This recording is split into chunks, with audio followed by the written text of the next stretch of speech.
చేస్తావా నువ్వు? Cake cut చేస్తావా? ఇక్కడ చూడు, నన్ను చూడు. కేక్ కట్ చేస్తావా? అన్నయ్య వచ్చిండా? ఇదేంటిది? ఇదేంటిది? కేకా? నీకు ఇష్టమా? కట్ చేద్దామా? కట్ చేద్దామా?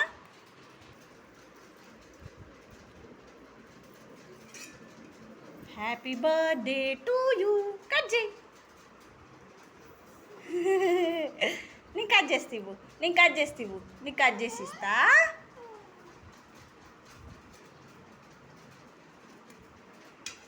స్పాంజీ స్పాంజీగా వచ్చింది రో కేక్. వా, తిను. అట్లనే తింటావా? తిను. కాలుతుందా? చల్లారింది, తిను. చల్లారింది, చల్లారింది, తిను నానా.